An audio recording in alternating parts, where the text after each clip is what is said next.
We since we're talking wrestling, we have to talk this one. The Ric Flair and Steamboat versus Omega and Okada argument. Oh yeah, let me bring that up. Let me tell the story of that. So basically, I think there was a Jim Cornette video where he was talking about Omega's overrated. I don't see what people see in this dude. And in the comment section, there was a guy saying, Okada versus Omega is just as good, if not better, than Steamboat and Flair.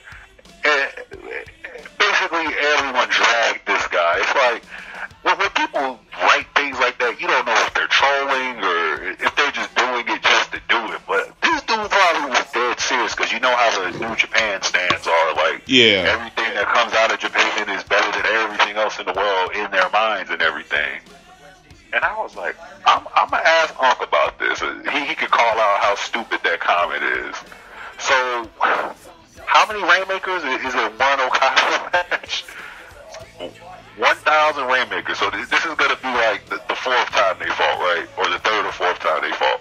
So after 4,000 Rainmakers, is Okada and Omega even close to what Flair and Steamboat was? Does it remind you? Do you get a feeling or a flashback when you watch these two? No, I just take it as its own unique match. But compared it to Steve, actually Okada and Tanahashi fit the Flair Steamboat comparison way closer.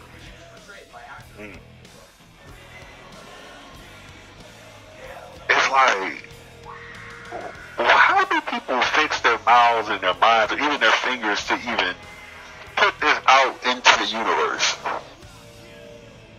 How many Rainmakers does this dude do? Like, how many figure fours did Flair need to beat Steamboat?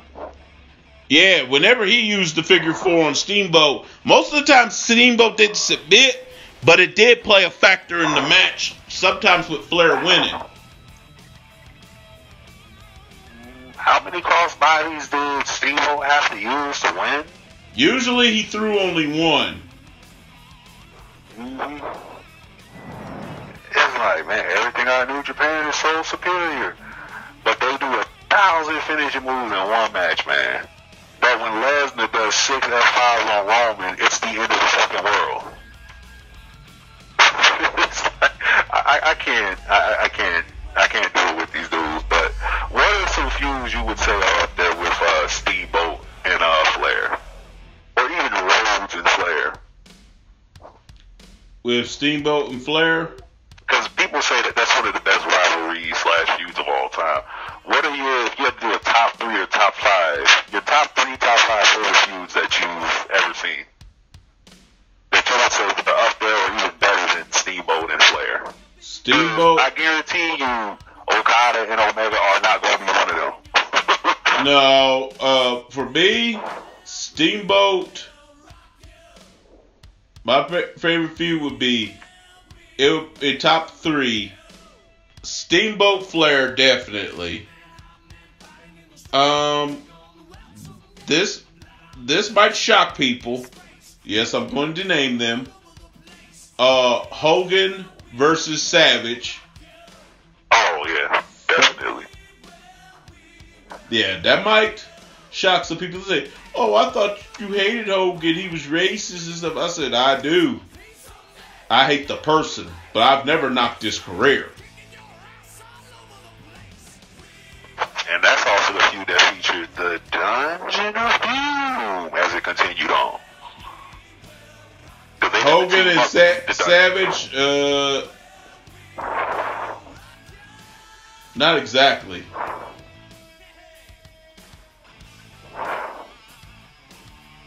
Not exactly. You're talking about later in WCW. I'm talking about later on. Yeah, you're talking like the Mega Powers explode with Elizabeth. That's what you're talking about, right? Yeah. Okay, I'll talk later on. Because that feud, it continued on to Randy Savage's death. Because it was in the ring as well as outside the ring. To the point where Randy Savage became a rapper and made an entire album dissing the dude. Oh, yeah. Be a man. Then he put $100,000 up for charity for them to fight so he could beat his ass. never showed up. Yeah, he said in a fake fight, The Rock spanked you fast, but then when I challenge you to a real fight, you pass. I mean, that feud, it was going on in the ring as well as outside the ring, so it was real between those two. Like a lot of cats, it's just, it's just wrestling. It's just scripted. Those two really didn't like each other. Like Bret Hart, Shawn Michaels. Mm-hmm. Yeah, they cooled now, but back then, them two did not get along. What's your third one? You said Hogan, Savage, and you said Flair and Steamboat? Yep, that's two. Trying to think of a more recent one. So I'm surprised you didn't say Junkyard and the Freebirds, because that was some...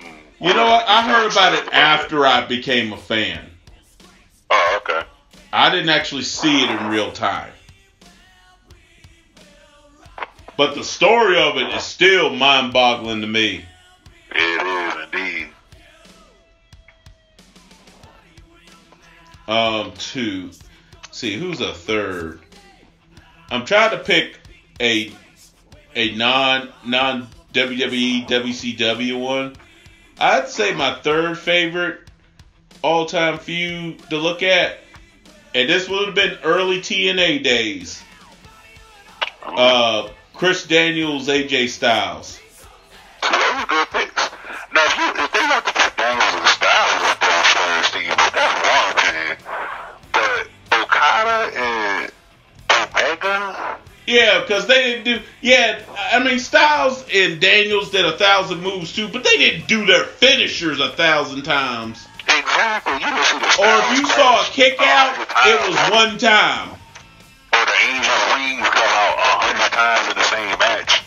Yeah, you didn't see that crap. I mean, if Styles kicked out the Angel's Wings, guaranteed if he got it on him again, it was going to be the pin. Yeah, I was going to have to beat me up there or something, man. It's just, but Okada is like the dude can barely stand. It looked like he just busted 5 nuts on himself in 5 minutes. So he's out of energy. He picks the dude that can barely punch a rainmaker. Yeah, or like when Batista kicked out of the pedigree in Hell in the Cell. Prior to that, both men was beaten up. And then when Batista went for the Batista bomb, Triple H low blowed him and then gave him the pedigree. And then Batista barely kicked out. He didn't do no 1,000 pedigrees and shit. And when he went for it again, Batista made sure he didn't get on him. It's called a finish for a reason, man. That's like just pedigree. Don't pin him, pick him up, pedigram again. Don't pin him, pick him up, pedigram again. Nope, pick him up, pedigree again. Nope, pedigree again. He does it 10 times in a row. Yeah, the closest I ever saw to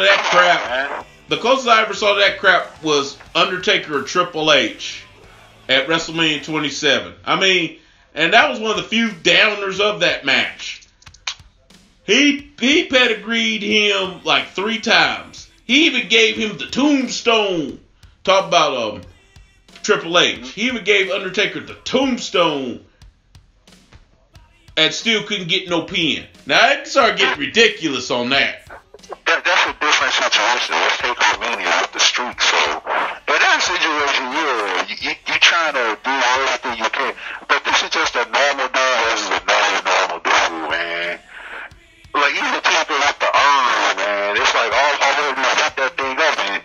You gotta do what you gotta do to keep that food down. So, that's a different situation. But Okada and Omega, he don't really know how he up in that, but you can barely win on him. So, in fact, of the matches I've seen with those two,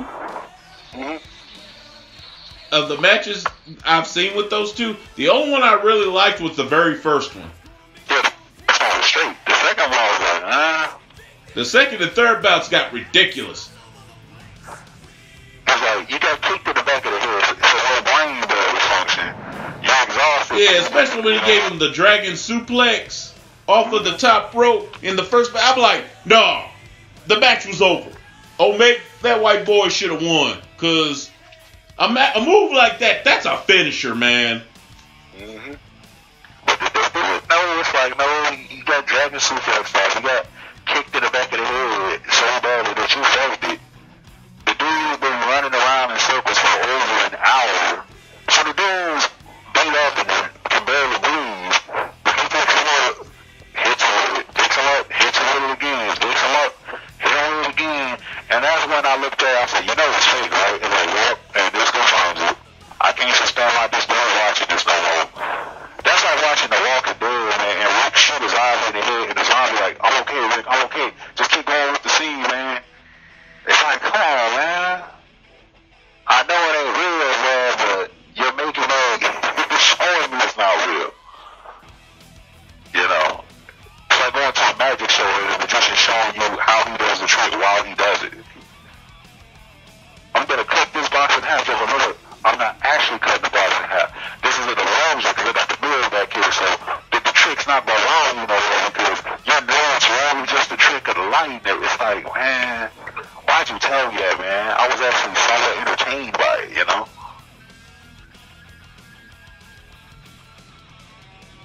You can't suspend your disbelief looking at Okada versus Omega. Flair and Steamboat, you actually could, to a certain degree.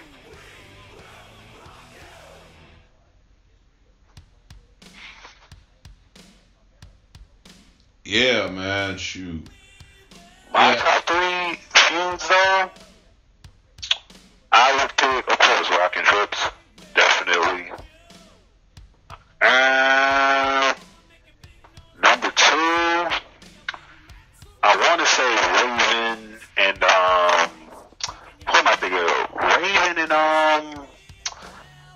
nah, not that one. I'm not going to go for Raven and Dreamer. I kind of want to, though. Even just saying, man, that one was pretty sick, too. Raven's had some real good ones. Punk and Mysterio was really good. I liked that one a lot.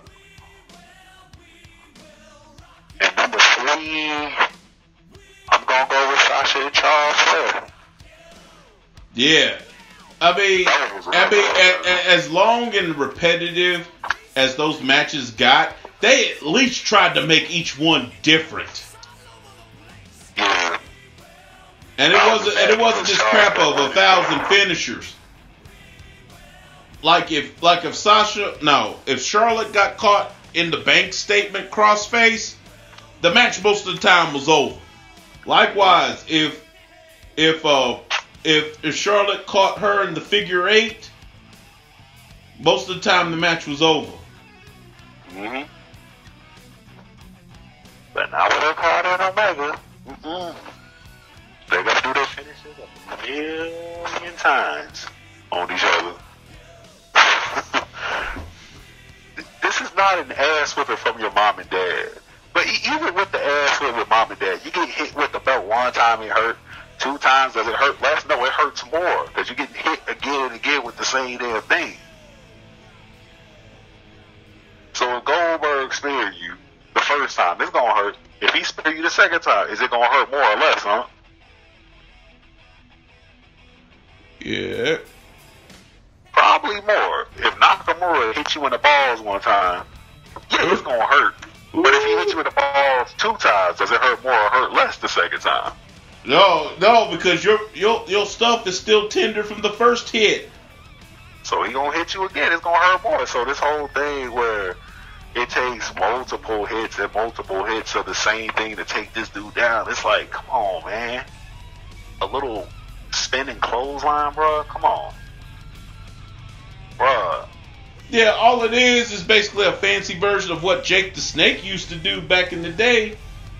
Before he would do the DDT, he would hit you he would pull on the arm and hit you with a clothesline. And he's always out of breath and exhausted when he does it, man. It's like, I can't believe this dude is going to be able to muster up this much power to knock a dude out when he can barely stand up, you know?